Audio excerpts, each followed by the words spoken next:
অনেক তো জামা কাপড়ের উপর রাখলাম, তো এবার আমার ঘরের ফাঁকা দেয়ালটা আমার তো একদমই সহ্য হচ্ছে না। আর এটা কিন্তু ফাঁকা ছিল না, গাছের পাশে একটু জায়গা ছিল, ওটার মধ্যেই এঁকে দিলাম একটা আউল। তো এটা আমি নিজেকে মনে করেই আঁকছিলাম, কিন্তু তারপর আমার বর বলল একা আঁকবে, আর অগত্যা কী করা যায়, আমি কিন্তু পাশে আরেকটাও বাড়িয়ে দিলাম। আর এখানেও আমার ভিডিও করতে করতে মজা করছিল।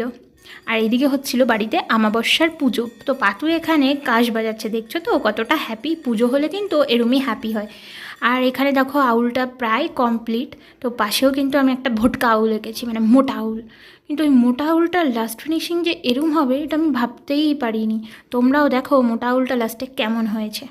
আর নিচে কিন্তু আমাদের আরেকজনও আছে, এটা কিন্তু আমি একটা ফ্যামিলি আউল বানিয়েছি, মানে বাবা মা আর বাচ্চা। এটা কে হতে পারে গেস করো তো? অবশ্যই আমার পাতু। আর মোটা আউলটাই কিন্তু দেখতে লাস্টে খুব সুন্দর হয়েছিল। তোমাদের কেমন লেগেছে অবশ্যই জানিও। Tata, bye bye.